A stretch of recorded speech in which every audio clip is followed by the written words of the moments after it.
Hola, ¿qué tal? Muy buenos días. Los saludamos desde Mi Oriente y enlazamos a través de Oriente 97.3. Estamos en esta entrevista con el señor presidente de la República. Los saludamos para los 23 municipios de la región, del Oriente Antioqueño, incluso algunos del norte del departamento de Antioquia. También saludamos a la gente que se conecta en redes sociales. Mi Oriente en el día de hoy tiene más de 300.000 seguidores en nuestras redes sociales, más de 2 millones de visitas a nuestro portal web cada mes. Y los saludamos en esta entrevista con el señor presidente Iván Duque. Señor presidente, gracias por estar con nosotros. Los saludamos desde Mi Oriente a través de, también nos enlazamos con Oriente 97.3. Buenos días, ¿cómo vamos? Pues es un gran placer para mí, Willy, estar con ustedes en Mi Oriente. También saludo a Juan Pablo, saludo a David, saludo a Daniel también. Gracias por tenerme en este espacio y, por supuesto, un saludo muy afectuoso a toda la audiencia de Mi Oriente. Y esta entrevista, presidente, le cuento que le estamos haciendo todos desde teletrabajo. Yo estoy en Marinilla, Juan Pablo está en La Ceja, Daniel está en Río Negro junto con David, todos en modo teletrabajo en sus casas. Presidente, Hombre, comenzamos. me da envidia cuando usted empieza a describir esos lugares de mi Antioquia del alma, ¿oyó? Ah, Bueno, Willy. presidente. Presidente, venga, comenzamos entonces en materia para darle paso a mis compañeros en los municipios. Esta semana su gobierno anunció un nuevo plan de ayudas para el sector empresarial del país, al amparo de la declaratoria de la segunda emergencia económica. Entre ellas, presidente, existe la posibilidad, existe el subsidio de subsidiar a las empresas del país en el pago de sus nóminas. Presidente, para hacer claridad, ¿cómo se puede acceder un empresario que nos está escuchando acá en la región para un subsidio de estos? ¿Dónde se debe escribir? ¿Qué papeles debe llevar todo, presidente? A ver, yo creo que, déjeme, yo empiezo por una cosa, Willy. Lo Sí, que señor. nosotros tenemos claro es que enfrentar esta pandemia es muy difícil porque no solamente es una crisis de la salud a nivel mundial, sino que trae consigo también una crisis económica. El empleo en muchos lugares del mundo se está perdiendo aceleradamente. Hemos visto la caída de las exportaciones, del comercio mundial, de la demanda, de las remesas, de todo.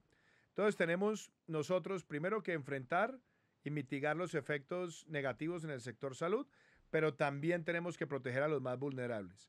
Por eso nosotros pusimos giro extraordinario de familias en acción, de jóvenes en acción, de adulto mayor, también movilizar los recursos de ingreso solidario, de devolución del IVA para llegarle por lo menos a 30 millones de colombianos con cerca de 10 millones de hogares.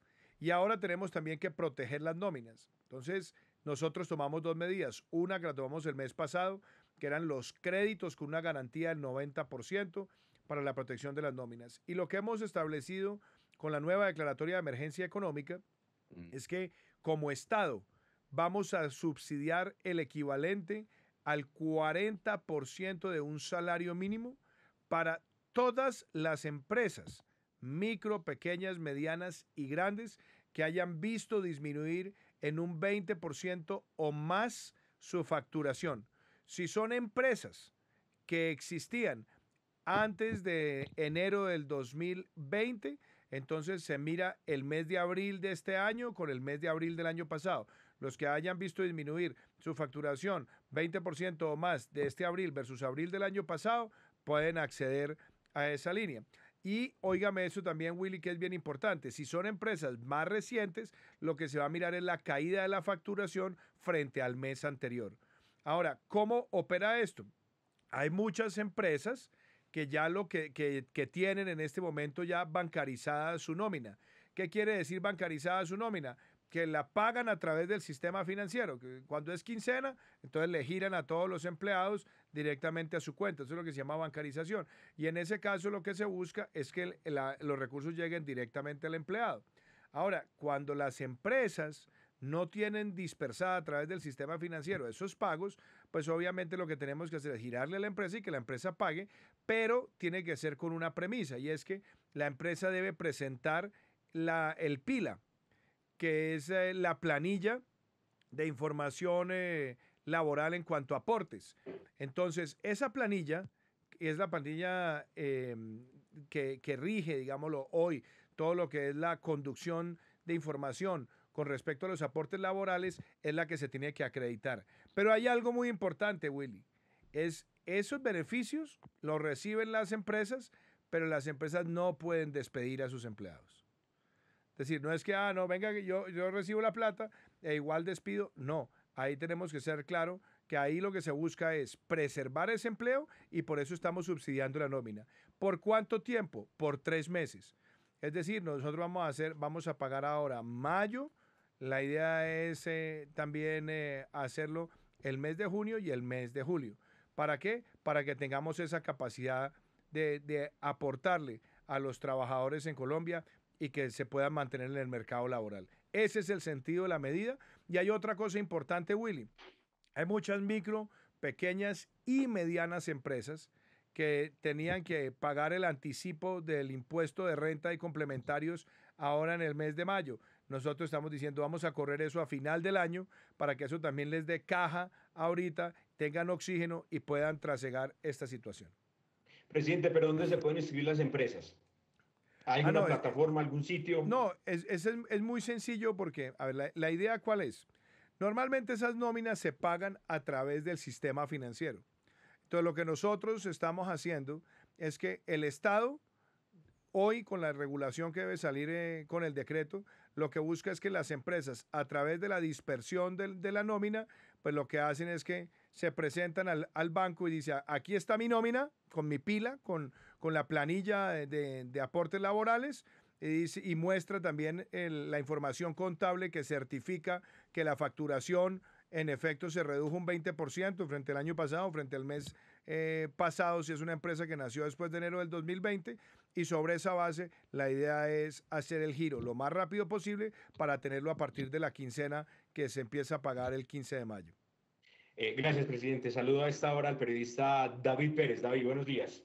Willy, buenos días. Un cordial saludo para usted, señor presidente. Muy buenos días. Bienvenido a esta transmisión de mioriente.com. Presidente, ¿Dónde es que estás, David? Ayer estoy en Río Negro, señor presidente. Qué bien. Me saluda ya a todos los paisanos, por favor. Mil gracias, presidente. Así será. El día de ayer, señor presidente, el exalcalde del municipio de Río Negro, Andrés Julián Rendón Cardona, dijo que, y lo cito, abro comillas, podríamos aprovechar la crisis fiscal que se agravó por la pandemia para corregir lo que hace rato sabemos está mal, alivianar el peso tributario de muchos contribuyentes y aumentar los ingresos del fisco nacional. Señor presidente, ¿necesita el país una reforma tributaria? A ver, seamos muy claros en esto. Muchas personas me han preguntado, y yo lo he dicho, ayer lo dije nuevamente en el espacio de las 6 de la tarde.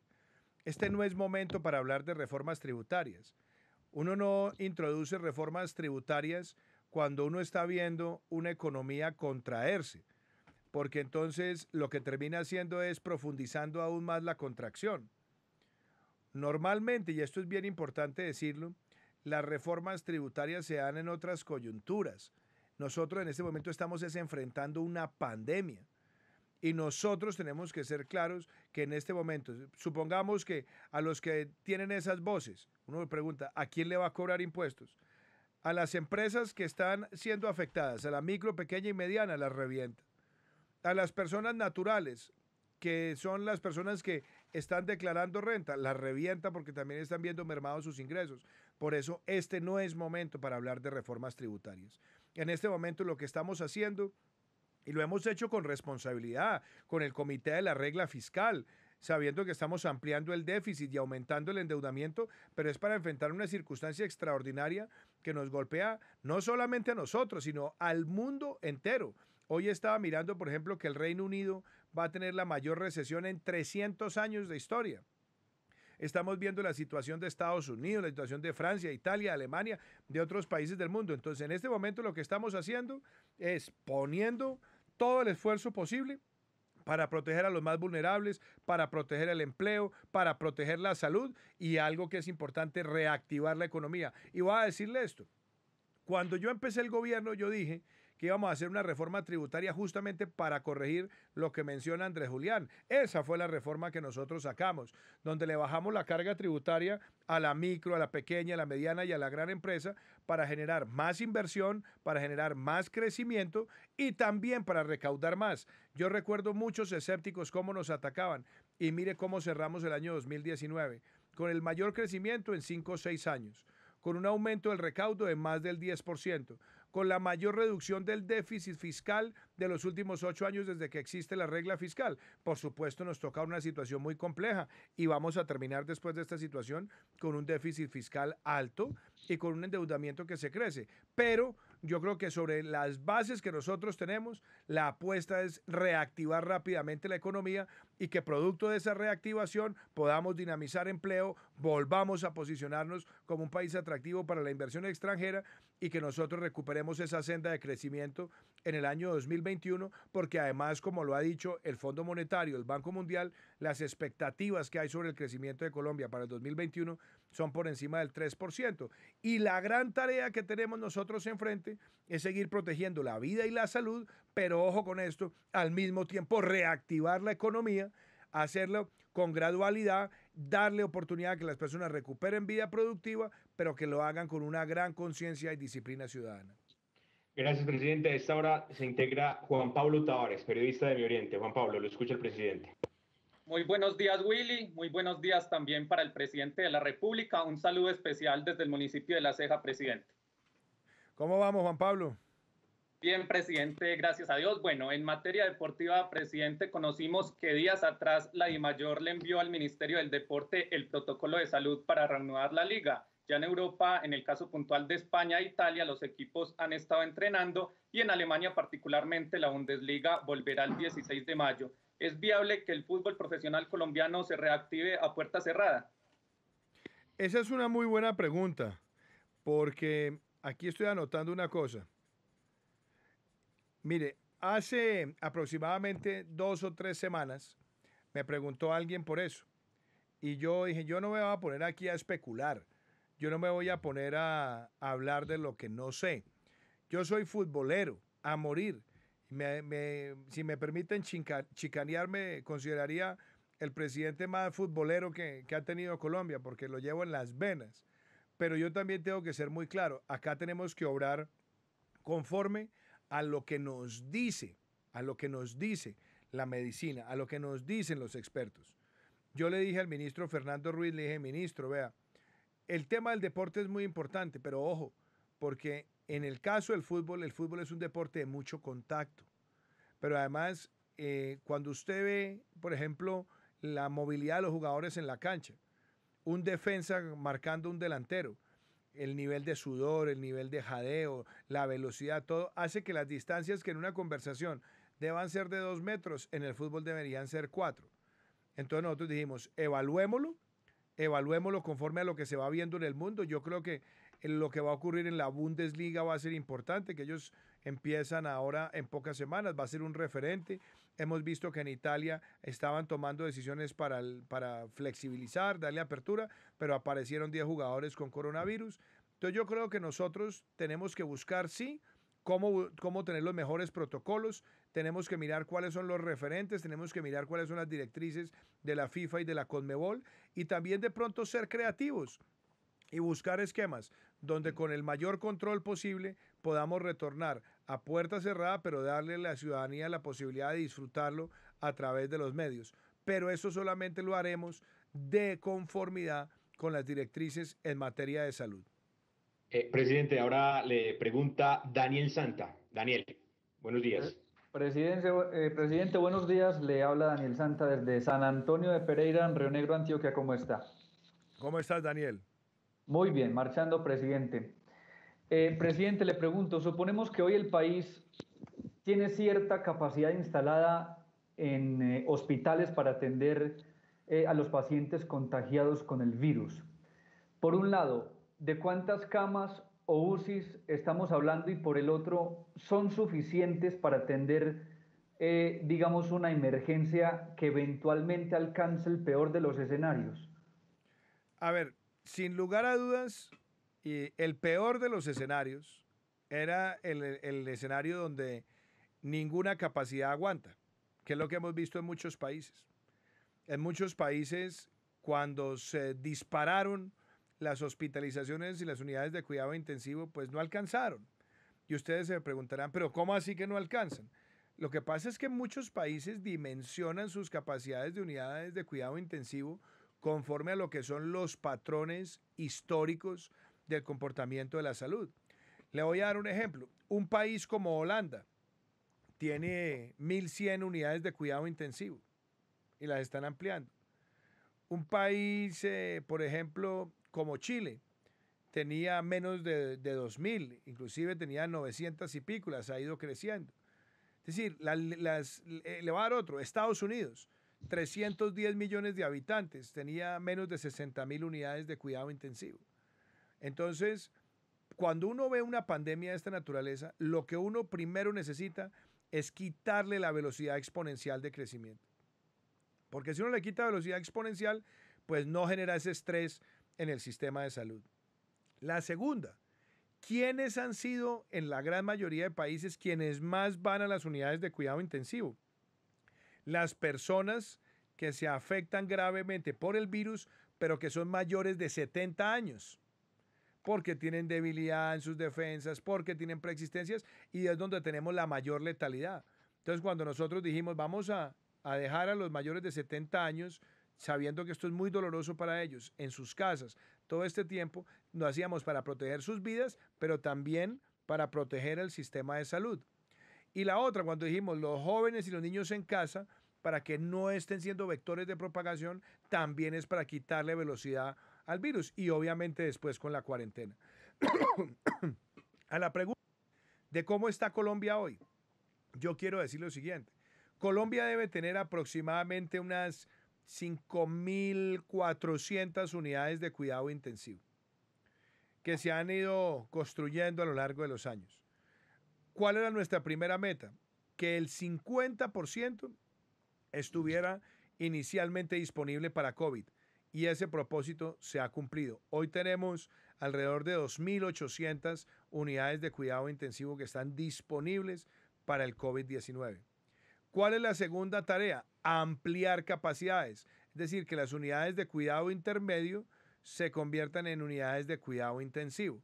Ahí ya hemos visto una reconversión de alrededor de 300 o 400. Mucha gente me dice, ¿y por qué no se ha acelerado más? Pues justamente porque como ha dejado ir tanta gente a los hospitales y hay tantas unidades de cuidado intensivo, pues muchos también lo que dicen es, venga, en la medida en que se me va empezando a crecer la voy ampliando. Y por eso yo también insisto en que igual hay que seguir ampliando esas unidades de cuidado intermedio para que sean unidades de cuidado intensivo. Y la otra es la adquisición de nuevas capacidades, que es donde nosotros estamos buscando comprar más de 2.000 ventiladores o que ya se han comprado y esperamos que lleguen al país. Todo esto son cifras, pero la pregunta es, ¿cómo está el uso? Nosotros tenemos en este momento menos de 130 personas en unidades de cuidado intensivo. Tenemos menos de 130 para una disponibilidad de 2.800. Eso quiere decir que tenemos un margen bueno en términos de capacidad de unidades de cuidado intensivo. La otra, en hospitalizaciones, nosotros tenemos menos de 600 personas hospitalizadas que puedan tener coronavirus. Obviamente habrá otros que tengan sospecha, que se tendrán que someter a pruebas, pero supongamos, démosle eso un margen de especulación y pongámosle 1.000. Quiere decir que tenemos 1.000 personas potencialmente hospitalizadas, 600 que están hospitalizadas con COVID-19, frente a una disponibilidad de cerca de 20.000 camas para atender los temas de COVID-19. También nos da un margen amplio. Y yo quiero decir esto, nosotros los colombianos muchas veces no valoramos muchas cosas que hemos consolidado. Nosotros somos uno de los países del mundo que tiene más unidades de cuidado intensivo por millón de personas. Y por eso tenemos que valorarlas y protegerlas. No podemos bajar la guardia, no podemos decir, que como tenemos más del 90% sin utilizar, entonces estamos frescos, ¿no? Lo que tenemos es que ser cautelosos, entender que esta enfermedad está allí, pero que en la medida que vamos haciendo todos estos controles, lo vamos haciendo porque tenemos una capacidad para atender a estos pacientes. Presidente, esta semana el presidente de Venezuela, Nicolás Maduro, lo describió usted como el presidente más, abro comillas, el presidente más extremista, fascista y farsante que ha tenido la historia de Colombia. Además, lo acusó de haber participado en un supuesto plan para sacarlo del poder. ¿Qué opinión le merecen estas afirmaciones, señor presidente? Bueno, yo nunca le contesto en términos personales a Nicolás Maduro. Yo le voy a decir lo que he dicho siempre en público. Nicolás Maduro es un dictador, es un sátrapa, es un hombre que ha perseguido a un pueblo, que lo tiene sumido en la pobreza, en la destrucción, en la ignominia, en la inopia. Y eso el mundo lo ve, el mundo lo ve. Nosotros hemos tenido como país que atender a cerca de 1.7 millones de migrantes que han salido de esa desolación, de esa persecución, de esa infamia. Y lo hemos hecho porque tenemos un sentido también de fraternidad que es muy complejo, que es muy costoso, que a todos nos duele en el sentido de ver tanta tristeza. Pero la fraternidad nuestra ha sido reconocida por el mundo y nosotros frente a los hermanos venezolanos hemos mantenido ese discurso. Pero seamos claros, Nicolás Maduro es el equivalente al Slobodan Milosevic en América Latina.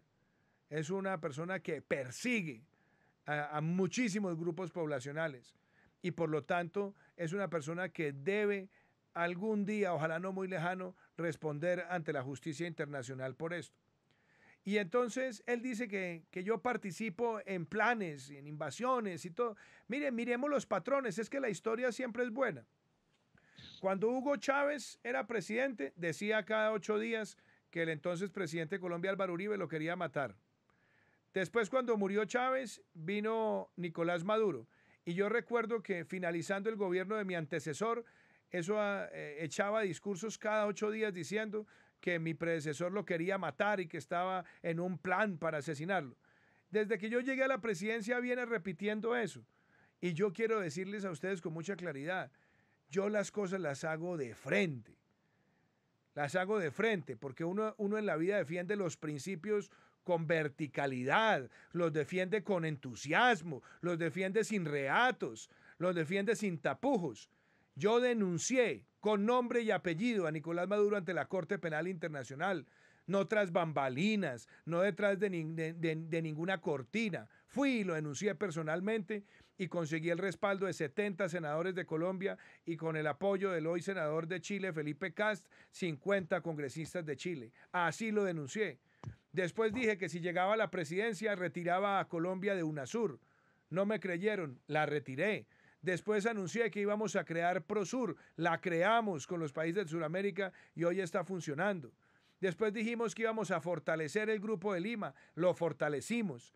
Después dijimos que íbamos a respaldar el gobierno interino para hacer una transición, lo respaldamos. Después dije públicamente que le iba a pedir a los Estados Unidos que avanzara en las investigaciones para que se pudieran hacer las acusaciones por narcotráfico y por connivencia de ese régimen con el narcotráfico. Y así ocurrió. Y adicionalmente fui a la OEA y fui a la Organización de Naciones Unidas y denuncié en plena luz del día a ese régimen.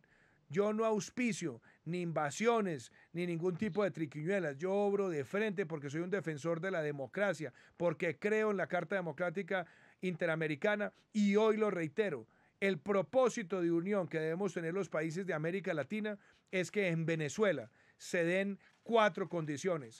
1, el cese de la usurpación. 2, un gobierno de transición con representación plural. 3, la convocatoria de elecciones libres. Y 4, una agenda de reconstrucción económica y social en Venezuela. Eso es lo que hemos dicho siempre en público y así lo seguiremos haciendo. Porque nosotros, como un país que cree en la democracia, como un país que ha sido fraterno con Venezuela, pero que también ha visto con tristeza cómo la dictadura en Venezuela protege al narcotráfico y al terrorismo colombiano, resolver estos problemas es de interés nacional para nuestro país y será también una luz de esperanza. Presidente, hay muchos jóvenes en redes sociales y me hacen una pregunta acá que me piden que le formule. Esta mañana usted se reunió con el registrador y se tomó la decisión de aplazar las elecciones del CMJ que se esperaban para este año. Quedaron exactamente para el 7 de marzo del próximo año. ¿Algún mensaje para los jóvenes de Colombia que hace 7 años esperan esas elecciones, presidente? Le vamos a cumplir a los jóvenes en este gobierno con este propósito. Nuestra meta era poder hacer este ejercicio este año. Pero mire las dificultades con los aislamientos, con la pandemia. Hacer toda la promoción en este momento es difícil. Hacer el registro es difícil. Hacer la convocatoria es difícil. Y una elección de semejante importancia no puede ser una elección tenue, no puede ser una elección que no tenga una gran movilización, Por lo tanto, lo que nosotros hemos hablado con el registrador es que este proceso de comicios se pueda mover para el año entrante y obviamente también tendremos que trabajar con el señor registrador por los temas de costos, porque en el marco de esta pandemia también lo que queremos es optimizar costos, pero logrando que Colombia tenga esa elección popular de sus consejos de juventud a nivel municipal, departamental y nacional. Le escucha en la siguiente pregunta David Pérez. David, creo que tiene el micrófono muteado. Daniel Santa, adelante. Sí, muy bien. Presidente, prosigo yo. A ver, según los pronósticos del Ministerio de Salud y Protección Social, la curva de crecimiento de la infección alcanzará su pico más alto en junio. ¿No resulta acaso contradictorio abrir ciertos sectores de la economía a partir del próximo lunes, sabiendo que estamos a puertas de uno de los meses más difíciles en lo que a la atención de la epidemia se refiere? Lo que pasa es que, y esto no es un tema solamente de Colombia, es un tema del mundo. Los picos, en la medida que uno va tomando medidas de contención, los picos se van desplazando en el tiempo. Lo importante era corregir la principal amenaza, que era lo que se conocía como ese pico exponencial. Y lo que hemos venido haciendo con todas las medidas es lo que se conoce como aplanar la curva, es irle bajando. Entonces, muy seguramente los picos se van presentando, pero no en una posición que estrese los sistemas de salud o que desborde la capacidad de los sistemas de salud. Por eso lo que el mundo está haciendo, y no somos nosotros los únicos, es tomar decisiones drásticas oportunamente en la medida de lo posible, quitarle velocidad exponencial y ir recuperando vida productiva, pero también manteniendo la protección de la vida y la salud, porque no es abrir, como diría alguien, volvemos a la normalidad como estábamos antes. No, aquí ya no vamos a volver a lo que teníamos hace 2 o 3 meses. ¿Por qué? Porque vamos a tener distanciamiento social, porque vamos a usar el tapabocas, porque vamos a seguir haciendo el mayor teletrabajo, porque vamos a restringir muchísimo las interacciones sociales. Es decir, vamos a estar conviviendo con una pandemia que va a durar por lo menos 1 año o año y medio mientras aparece una vacuna. Entonces tenemos todos que prepararnos para la disciplina individual, pero también para la colaboración y la inteligencia colectiva, de tal manera que podamos ir recuperando esa vida productiva para que a partir de esa vida productiva el país siga adelante. Ahora, y yo quiero decirlo, hablemos del caso de Antioquia. Lo que ha hecho Antioquia es extraordinario. Me llena de orgullo ver lo que se ha hecho en el departamento. Control epidemiológico, un alto porcentaje de recuperación, un número muy bajo de personas en unidades de cuidado intensivo, un número de personas que han fallecido por COVID-19 muy bajo. Y Antioquia nos demuestra que se puede ir tomando esas medidas, logrando esos resultados, pero también empezando una recuperación de vida productiva con responsabilidad y ojo con esto, donde nosotros veamos algún retroceso, también poder ajustar. Pero estamos en un proceso como país de avanzar. Y avanzar significa recuperar vida productiva con responsabilidad, con gradualidad, con protocolos, protegiendo la vida y la salud. Presidente, le complemento datos de Antioquia, del oriente antioqueño mejor. De 23 municipios, en 21 no hay presencia de COVID-19, es decir, que también el oriente antioqueño va muy bien. Se une también, ya creo que ya tenemos a David Pérez. David. Así es, Willy. Días atrás, la revista Semana publicó un informe, señor presidente, sobre el perfilamiento a 130 personas, entre las que se destacan periodistas y políticos. ¿Cómo van las investigaciones y qué va a pasar con los responsables, señor presidente? Pues vea, le cuento cosas sobre esto. Cuando yo aspiré a la presidencia de la República, siempre dije que nosotros defenderíamos el honor de las fuerzas militares. Defenderíamos y trabajaríamos por esa institución que se ha ganado el cariño y la conciencia de los colombianos por su heroísmo histórico.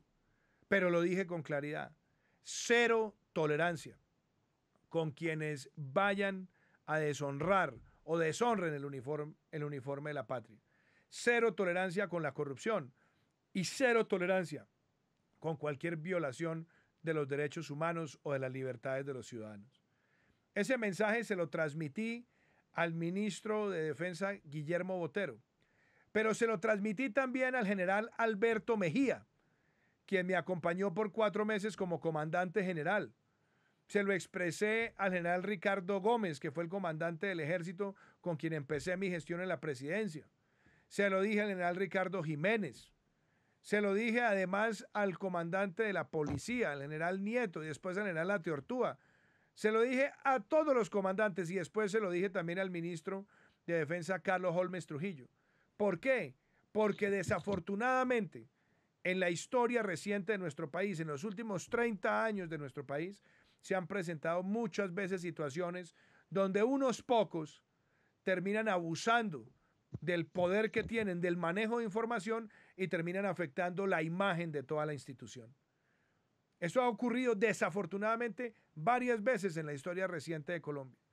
Y yo le dije al ministro Carlos Holmes Trujillo el año pasado, le dije, ministro, hay que hacer una auditoría de todos los procedimientos de inteligencia de los últimos 10 años para que nosotros tengamos una inteligencia realmente excelente, conforme a lo que es la ley de inteligencia que tuve la oportunidad de respaldar siendo senador de la República y que salió aprobada por el Congreso.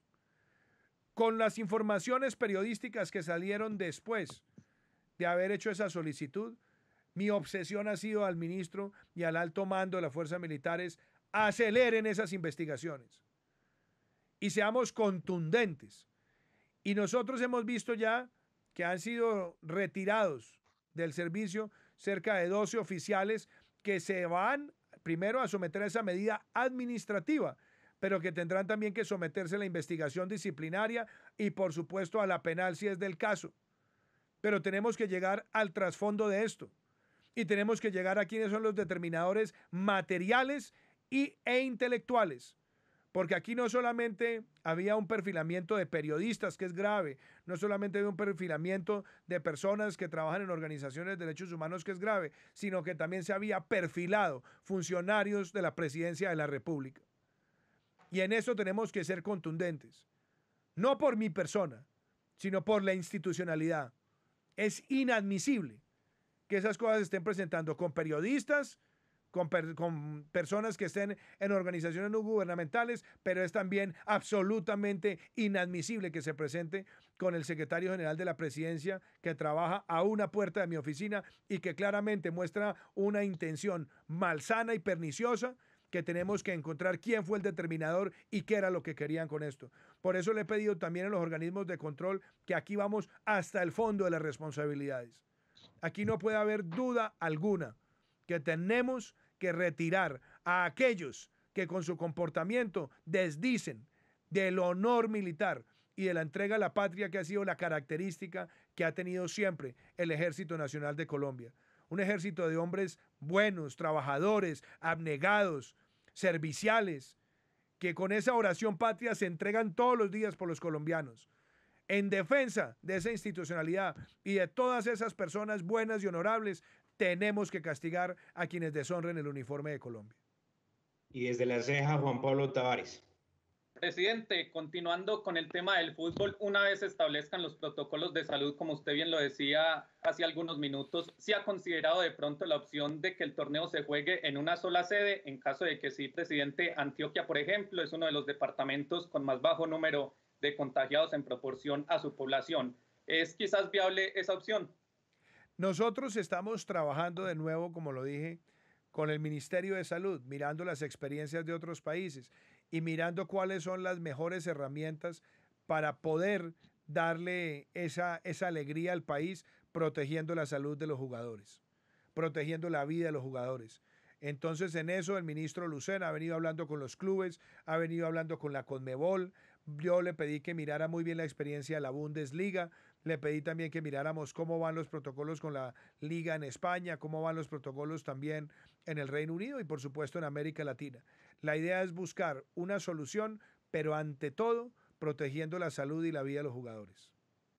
Presidente, le decía ahora que el Oriente Antioqueño tiene 23 municipios y empecemos a hablar ya de cómo va a ser la reapertura económica de estos municipios.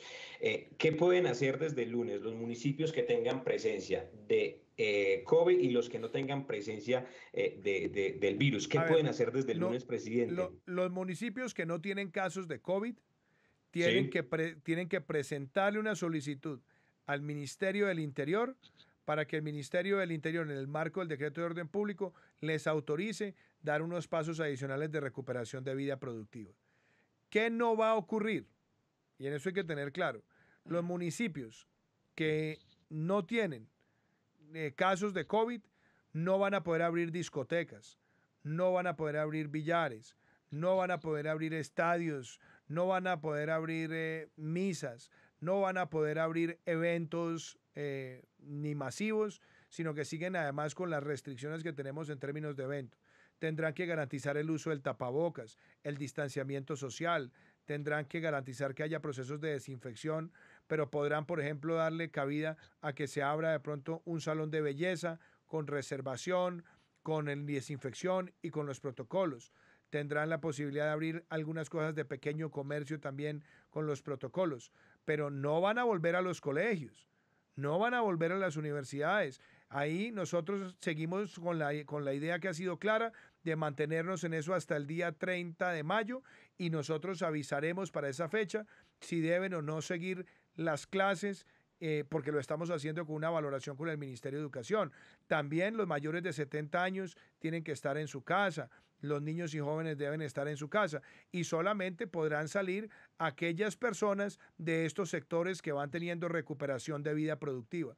¿Cuál es la idea? En la medida que vayamos avanzando exitosamente, nosotros vamos determinando también nuevas gradualidades a partir del día 25 de mayo, porque la idea aquí, ¿cuál es? Recuperar vida productiva, pero seguir protegiendo la salud y la vida. Y sabemos, por ejemplo, nos lo dicen en muchos municipios, hombre, tenemos una ferretería, la atendemos 2 personas, tenemos el distanciamiento, el tapabocas, los guantes, ese tipo de solicitudes se pueden hacer. Hombre, tenemos aquí una pequeña litografía, entonces trabajamos 2 personas, 3 personas con el distanciamiento. Esos son los pasos también de recuperación de vida productiva. Y con otro elemento, no se va a permitir ese transporte intermunicipal para que lleguen personas que no son del municipio, se siga manteniendo esa restricción, porque también queremos mantener esa condición de ser municipio sin casos de COVID. Presidente, le han dicho el trabajo que han hecho los alcaldes del Oriente Antioqueño, han sido muy juiciosos, Mire, han implementado... Sí, señor. Willy, me siento muy orgulloso de todo lo que han hecho los colombianos. Es que yo lo he dicho siempre, este no es un triunfo del presidente, este no es un triunfo del gobierno, este es un triunfo de país. Yo creo, a mí no me gusta ser triunfalista, a mí me gusta siempre mantener humildad, aún cuando las circunstancias a uno a veces le sonríen. Uno tiene que mantener esa humildad y los pies en la tierra. Cuando uno ve cómo se comporta Colombia, en el número de muertes por millón de habitantes es mucho mejor que muchos países del mundo. Cuando uno ve en Colombia cómo se comporta la hospitalización, el uso de las unidades de cuidado intensivo, es mejor que en muchos países del mundo. Pero esta no es una competencia entre países, pero sí nos permite a nosotros saber que vamos por un camino que nos da luces de optimismo. En el caso de Antioquia, lo que se ha hecho en el oriente, lo que se ha hecho en el suroeste, lo que se ha hecho en el nordeste, lo que se ha hecho también en el área metropolitana, es una demostración que aquí todos estamos unidos con un solo propósito.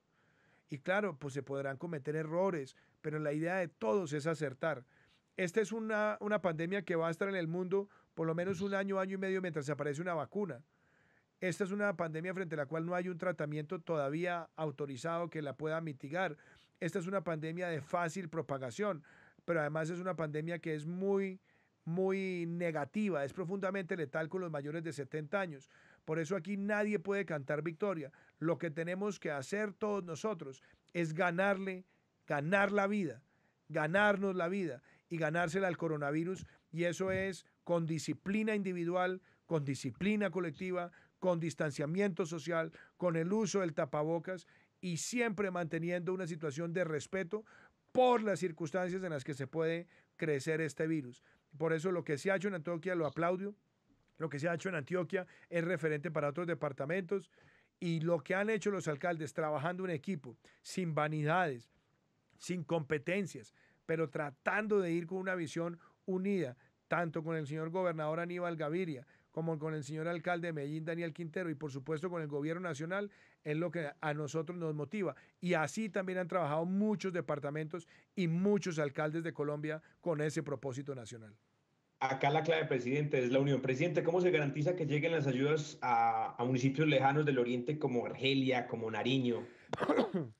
Ha sido complejo, yo lo tengo que reconocer. Nosotros hemos tenido muchos retos, pero mire, yo se los voy desagregando. En Antioquia hemos avanzado muchísimo. Yo creo que por aquí, voy a ver si tengo aquí unos datos que yo normalmente mantengo a la mano, que son importantes y los tengo aquí, que tienen que ver con los programas sociales. Por aquí está, ve, aquí está. Yo suelo mantener estos daticos a la mano, porque le sirven a uno para evaluar, para monitorear. Nosotros tenemos, le voy a hablar de casos. Tenemos ingreso solidario. Ya nosotros hemos entregado en Antioquia 148.609 giros de 160.000 pesos y esperamos de aquí al 11 poder llegar a cerca de 306.000. ¿Cuál ha sido el reto? Muchos estaban bancarizados, llegamos fácil. Otros no tenían cuenta, estaban en el celular, entonces hemos tratado de habilitar otras redes para llegarle.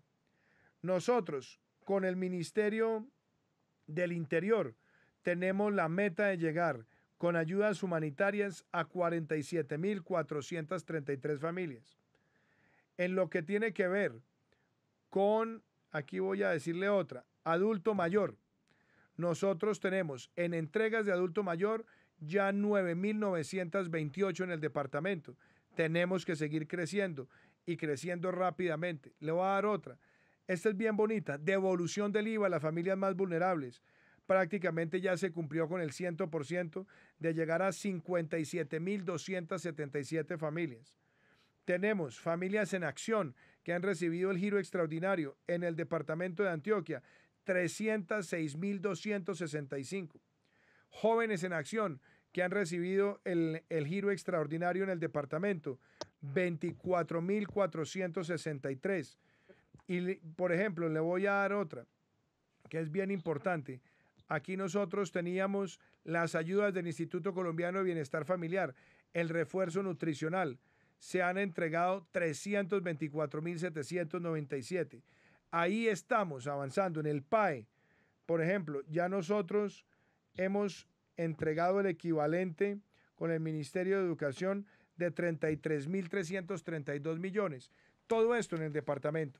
¿Que nos hace falta de pronto avanzar en algunos de ellos? Sí, es cierto, pero yo debo decir, con la ayuda del señor gobernador Aníbal Gaviria, con la ayuda también de los alcaldes, nuestra meta es que este mes de mayo nosotros tengamos no solamente los segundos giros de muchos de estos programas, sino que tengamos también las entregas de mercados oportunamente a esas familias vulnerables. Yo sé que esto ha sido un tema muy difícil para muchos. La logística, armar esta logística en tan corto tiempo ha sido un reto enorme para nosotros, pero estamos avanzando. Ustedes saben que yo llevo a Antioquia en el corazón, como llevo a todos los rincones de Colombia en el corazón. Y lo que yo más deseo es que las familias más vulnerables de nuestro país puedan trasegar por esta situación difícil, pero teniendo el alimento siempre en su casa. Vamos a hacer ya, presidente, preguntas más corticas para que nos pueda alcanzar el tiempo. Daniel, rápidamente. Aquí me estaban diciendo que me iban a hacer una pregunta de fútbol. Ya va el fútbol, ya nuestro director Juan Pablo Tavares de Deporte le va a preguntar sobre nóminas y todo un poco. Ya vamos con fútbol, presidente. Daniel. Bueno, presidente, lo pongo en contexto. En el oriente antioqueño aproximadamente 700 empresas que hacen parte de la cadena de servicios del área del turismo tuvieron que suspender sus actividades. Muchas de ellas ubicadas en la zona embalses del oriente antioqueño, puntualmente el municipio de Guatapé. Esta semana conversé con Mateo Aristizábal, el gerente de los hoteles Los Recuerdos, La Magdalena y Santorini en Guatapé. De estos 3 hoteles dependen 100 personas con trabajos directos y de manera indirecta otras 150 personas, presidente. Además de eso, según los datos de FENALCO, el 42% de los pequeños y medianos empresarios del país tienen problemas para acceder a los préstamos bancarios. Lo que me dicen los empresarios medianos y pequeños es, entre el dicho y el hecho está ocurriendo algo en materia de préstamos bancarios. ¿Qué opinión le merece eso, presidente?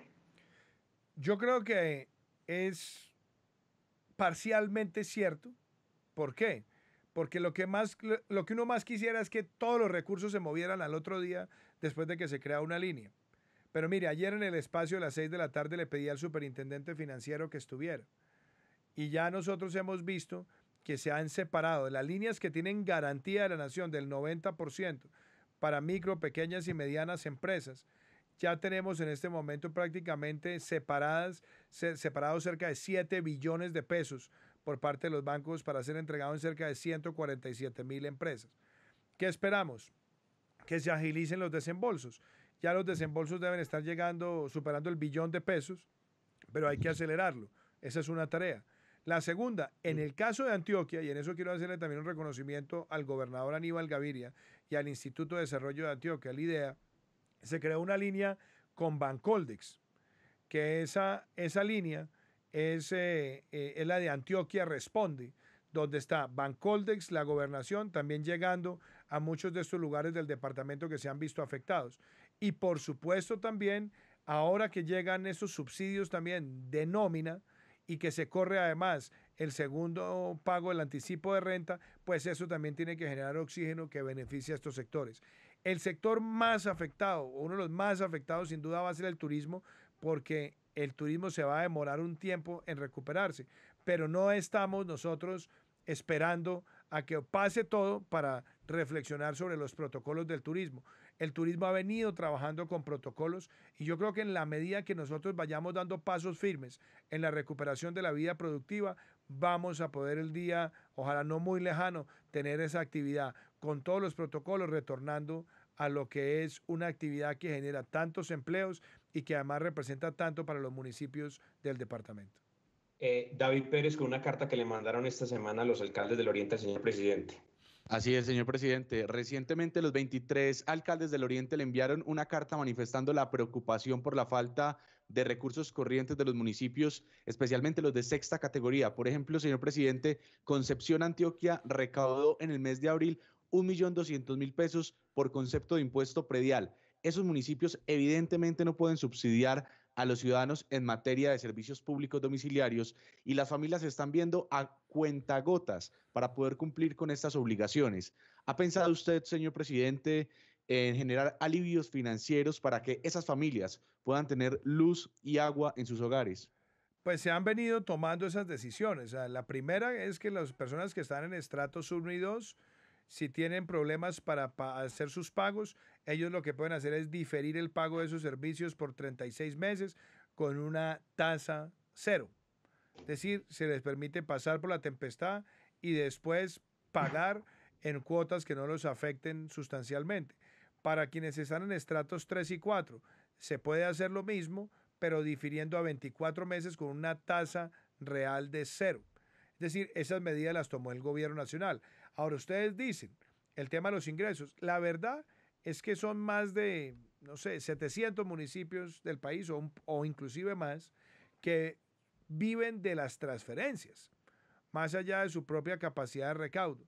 Entonces nosotros tenemos también que buscar la sostenibilidad de todo ese sistema, hacerlo obviamente bajo la premisa de que también a nosotros como gobierno nacional se nos han afectado ingresos, pero también lo que buscamos es darle algunas facilidades también a los gobernadores y a los alcaldes para que también puedan disponer de otros recursos. Inclusive nosotros hemos permitido que se hagan unos desahorros también en el FOMPET.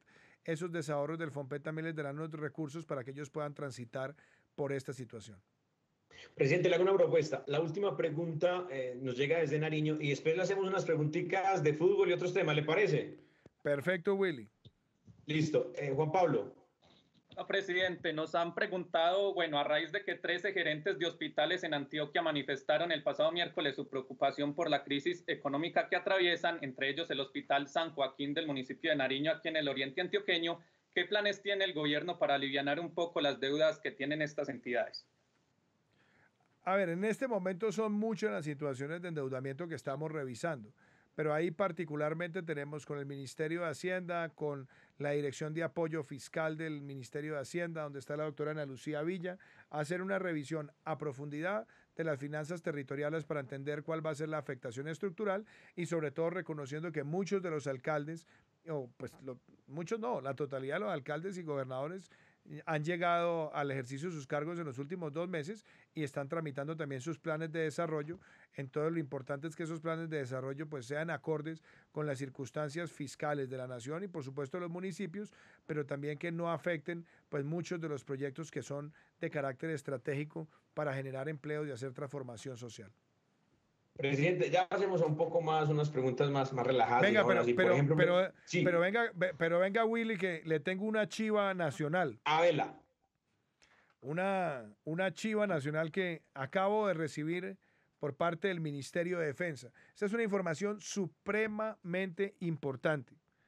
Usted sabe que un grupo de bandidos, de delincuentes, de terroristas el año pasado lanzaron ese grupo armado organizado que lo llamaron la Segunda Marquetalia. Hoy, sí, señor, gracias al trabajo de la fuerza pública, ha sido capturado alias Corea o alias Montilla. Este sinvergüenza, que se llama Audiel Pinto Calderón, era miembro del Estado Mayor de ese grupo criminal que se llama Segunda Marquetalia.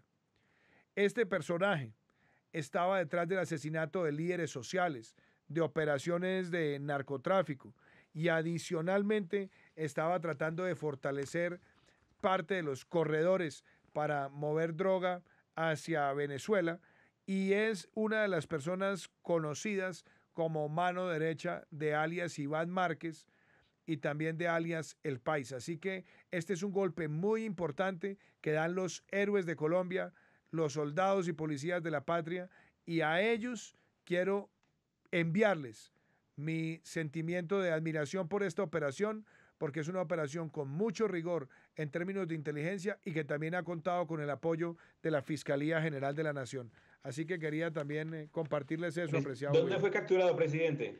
Esta captura se da, la operación se conoce como Operación Aniela y se da en Puerto Carreño, Vichada. Esta captura será profundizada en las próximas horas por todo el equipo de la Fuerza Pública, como se los he pedido, pero este es un golpe al Estado Mayor de ese grupo criminal que se ha autodenominado la Segunda Marquetalia y que seguiremos enfrentando con toda la verticalidad. Gracias, presidente, por contarnos esa noticia. Acá rápidamente, presidente, ¿cuándo cree usted que puede haber vida social en el país? Willy, en eso yo no quiero acelerarme, porque de nuevo, lo único que no podemos hacer en este momento es confiarnos. Entonces, cuando usted me dice vida social, uno que interpreta por vida social, camino nos vamos a hacer un asadito o una frijolada allí en la casa de unos amigos, 10, 15, 20 personas tomando aguardiente, interactuando, bailando, eso no lo vamos a poder hacer por un tiempo largo. ¿Por qué? Porque estamos frente a una pandemia. Aquí no vamos a poder llegar nuevamente a la oficina a saludar de beso, ni a saludar de abrazo, ni a chocarnos las manos. ¿Por qué? Porque estamos ante un riesgo latente mientras no aparezca una vacuna, mientras no aparezca un tratamiento, es un riesgo muy alto. Nosotros no podemos pretender volver a los estadios por un tiempo largo, no podemos pretender volver a eventos multitudinarios por un tiempo largo, pero justamente ahí es donde todos también tenemos que reinventarnos. Muchas personas me dicen con angustia, los bares, los restaurantes han estado funcionando con domicilios y también pudiendo ofrecer comida para ser recogida. Ahora, eso no quiere decir que los vamos a dejar sin avanzar. Ellos están también diseñando protocolos de distanciamiento, de higiene, en el uso de vajillas, etcétera, para que también podamos ver en algún momento una recuperación también de esa vida. Veíamos antier en un periódico de alta circulación nacional una foto de un restaurante en Asia donde ya prácticamente las mesitas pequeñas están convertidas como en unas capsulitas con plástico para que no salga saliva de un lado al otro. Ese tipo de cosas hay que verlas. Los aforos, en muchos lugares se reducen los aforos, en otros lugares se van tomando limitaciones del número de personas que pueden estar adentro. Eso hay que ir evolucionando, hay que ir avanzando, pero en este momento seguimos con esas restricciones. Y hay otras cosas, Por ejemplo, la gente dice, la vida social, que yo me pueda ir para Ayapel de vacaciones, que me pueda ir para Santa Fe de Antioquia, que me pueda ir para Guarne, que me pueda ir para Sonsón, que me pueda ir para Gómez Plata.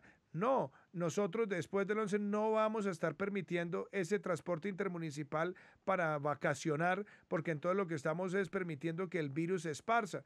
Ese tipo de cosas, y lo digo con dolor, Willy, yo sería el más interesado en que nosotros pudiéramos decir, bueno, ya pasó esto, salgamos adelante porque ya no hay coronavirus, pero el coronavirus está ahí y nos toca a todos adaptarnos, pero adaptarnos con inteligencia colectiva, con inteligencia y disciplina individual para quitarle esa velocidad de propagación. Presidente, rápidamente, ¿a qué hora se acuesta el presidente? ¿A qué hora se levanta? ¿Y cuál ha sido el día más duro de esta pandemia para usted? Hombre, Willy, yo, como usted sabe que yo tengo mis raíces antioqueñas, Sí, señor. yo soy un madrugador por excelencia. El problema que yo tengo es que soy un trasnochador por excelencia también. Entonces, normalmente a lo largo de mi vida he tratado de dormir 4 o 5 horas, pero hace como un mes y medio un amigo me regaló un libro que se llama ¿Por qué dormimos?, que es de un psicólogo. Y entonces, en la medida que lo he ido leyendo, me he dado cuenta que dormir 8 horas es lo más indicado para todo, para la salud, para las defensas. Entonces, he tratado de acostarme un poquito más temprano y tratar de llegar a las 8 horas. Le confieso, no he podido llegar a 8 horas. Lo máximo que he llegado es a 6 horas y media. Pero ya con 6 horas y media yo siento que algo vamos recuperando también de energía. Días duros. Hay muchos días duros, Willy. A mí realmente me acongoja cuando veo que fallecen personas por cualquier causa, pero en el marco de esta pandemia me acongoja.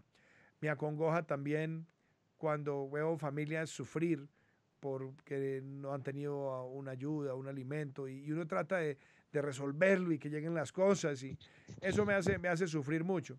Pero yo diría que esta pandemia trae días siempre muy complejos, pero hay algo que en Antioquia llamamos berraquera, que cuando uno la quiere llevar a una palabra quizás un poco más filosófica, se llama resiliencia. No me canso de usarla, que es convertir las adversidades en la mejor de las oportunidades. Y me lo decía mi abuelo, que nació en Amalfi, en esa región tan linda de Antioquia. Mi abuelo siempre decía, y yo le preguntaba, en los momentos más difíciles, decía, don Abdón, abuelito, ¿usted por qué nunca se queja en las adversidades? Y él me decía, porque uno en las adversidades también se las tiene que agradecer a Dios. Las adversidades son pruebas que nos pone Dios en el camino para hacernos mejores. Y yo creo que hoy la adversidad que estamos viviendo, y lo digo muy del corazón, no es para que pensemos volver a como estábamos hace 2 meses, no es para que pensemos volver a la normalidad, es para que pensemos salir de aquí como un mejor país. Y fíjese que todos aprendemos. Antes estaban todos en la misma cabina. Hoy están haciendo el mismo trabajo, con la misma alegría, con la misma disposición, cada uno en un municipio distinto.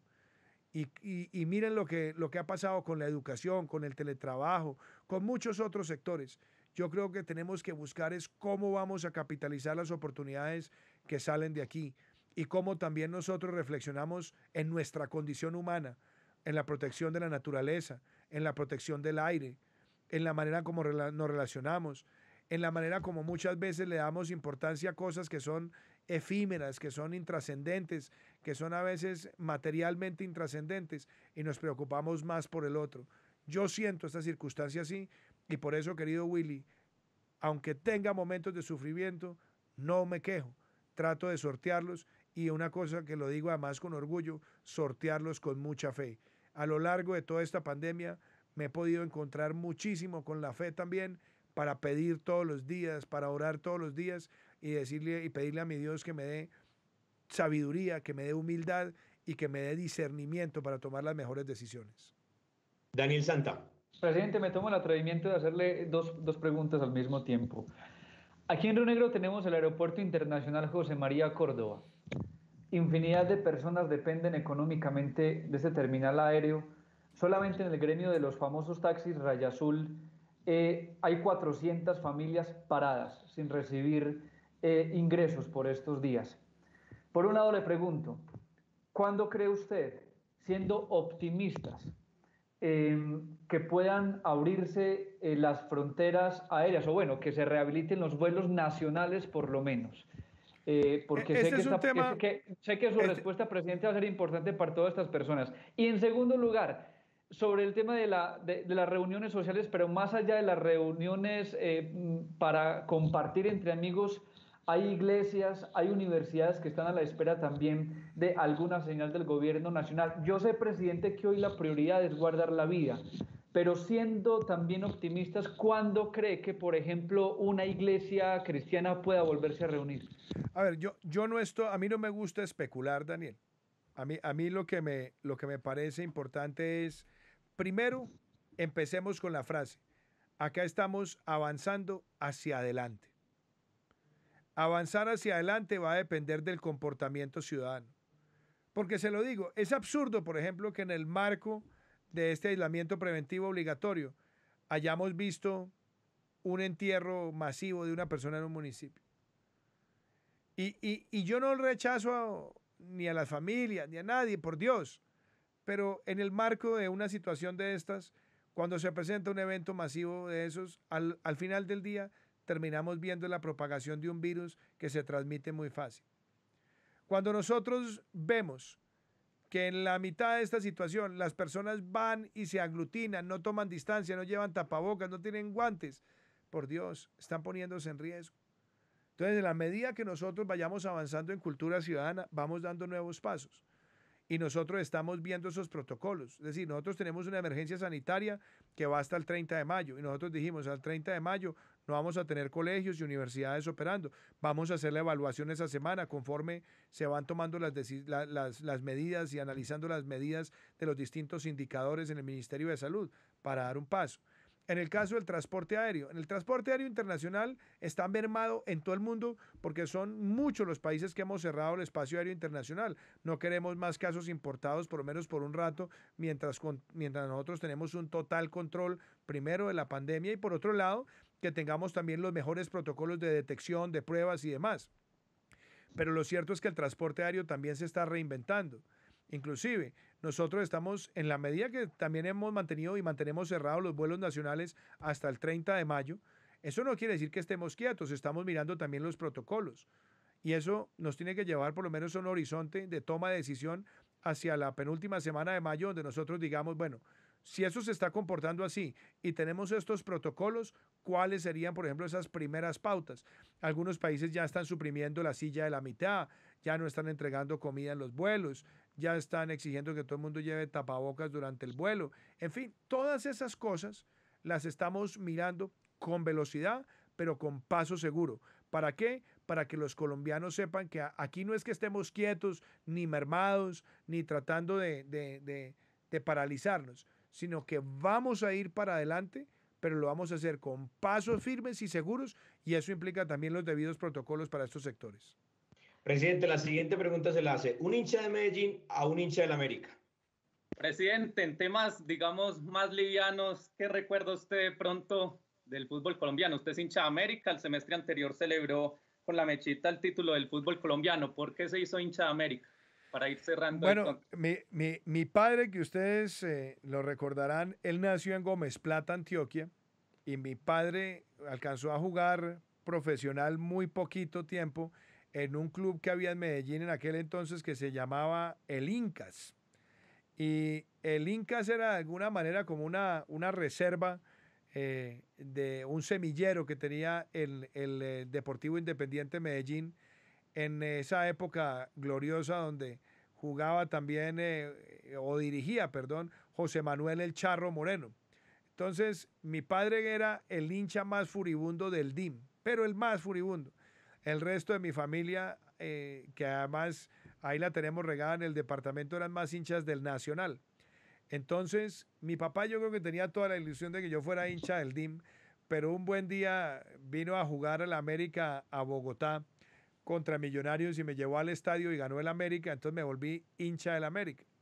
No obstante, siendo hincha del América, siempre he tenido un gran fervor por el fútbol antioqueño. Y le voy a contar una anécdota. yo recuerdo haber ido al Atanasio Girardot a ver ese partido de las finales del fútbol colombiano en el octogonal de 1987. ¿Recuerda la nómina? Venga a ver, Willy, a ver si nos acordamos. En el arco estaba René Higuita. Yo recuerdo que ahí estaba Chontico Herrera por derecha. Si mal no recuerdo, León Villa por izquierda. Ahí debía estar en el centro, creo que estaba Gildardo o Coroncoro Perea. Acuérdate que en esa época jugaban con arquero líbero. Entonces el mediocampo era más amplio y ahí estaban Leonel en contención, estaba Chicho Pérez en contención, estaba Alexis en creación, Alexis García. Y ahí él tenía ahí a otro jugador que estaba empezando, destellando, que era el bendito Fajardo.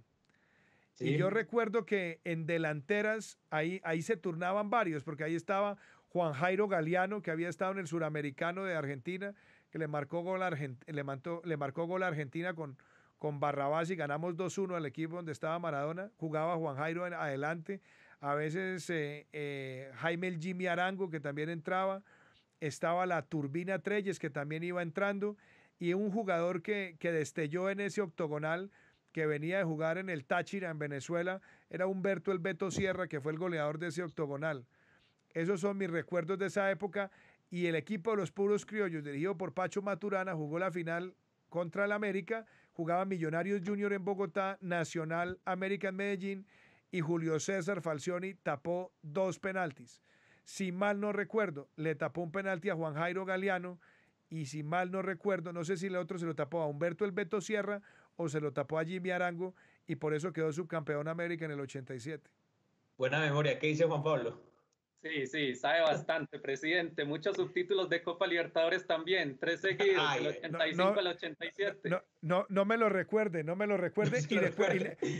pero le cuento una cosa. Tuve el inmenso placer de estar en Bogotá en la final de la Copa Libertadores en el 89, cuando jugó Nacional contra el Olimpia del Paraguay.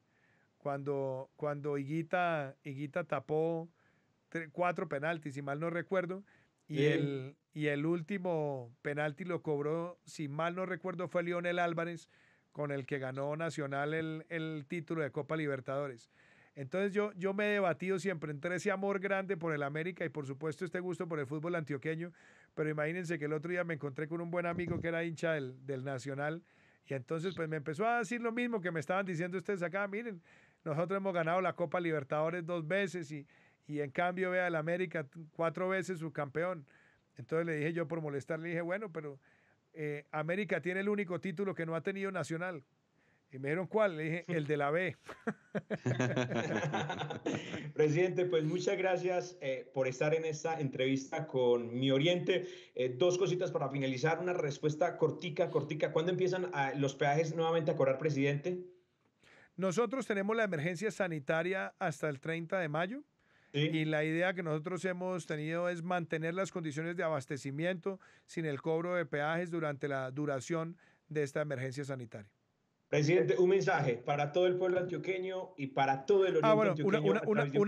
Una cosa importante ahí, Willy, es que la idea nuestra, cuando usted me pregunta lo de los peajes, hemos tratado de unir 2 cosas: el aislamiento preventivo obligatorio y la emergencia sanitaria. Entonces, la emergencia sanitaria va hasta el 30 de mayo y nosotros tenemos el aislamiento preventivo obligatorio al 25. Entonces, hoy en principio estamos con el 0 cobro hasta el 25, y lo que yo espero también definir con el Ministerio de Transporte es si lo podemos dejar cerrado para el 30 de mayo, dependiendo cómo se esté comportando todo en los próximos días. Presidente, un mensaje para el pueblo antioqueño y en especial para el oriente antioqueño, presidente. Hombre, Willy, todo mi afecto, toda mi gratitud. El departamento de Antioquia, ustedes saben que está en mi corazón, son mis raíces, es esa influencia vital. Y el Oriente, pues además es una región que tiene tanta leyenda, tanta historia, que yo quisiera además que muchos colombianos también pudieran conocerla. El otro día tuve la ocasión de hacerle un homenaje también a José María Córdoba. Y usted sabe que José María Córdoba estuvo en esa gran escuela de formación militar que fue la escuela que teníamos en el oriente antioqueño, particularmente en Río Negro, por donde pasaron grandes próceres. Yo pienso en toda esa historia y pienso en ese empuje y en esas ganas.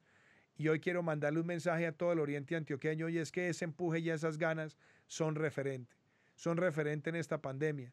Lo que han hecho ustedes, lo que ha hecho el departamento de Antioquia es referente. Hemos visto muchos departamentos también del país obrando con la misma motivación y la misma consigna. Vamos para adelante. Son momentos difíciles, pero vamos para adelante. Y solamente seguiremos triunfando en la medida que tengamos ese sentido de unidad patriótica y donde tengamos también otra gran premisa, el comportamiento individual y la colaboración y la inteligencia colectiva. Que Dios me los bendiga a todos ustedes. Y déjeme, yo mando un mensajito, Willy, que yo quiero decir. Hoy es el Día Internacional de la Cruz Roja y hoy quiero enviarle ese mensaje a la organización que tanto hace por el mundo, pero también a todos los socorristas, a todos los paramédicos, a todo el personal de apoyo que en el marco de esta pandemia la Cruz Roja ha estado dando lo mejor de sí para que los colombianos sorteemos esta dificultad. Presidente, un abrazo. De esta salimos. Para adelante, que les vaya muy bien. Felicidades.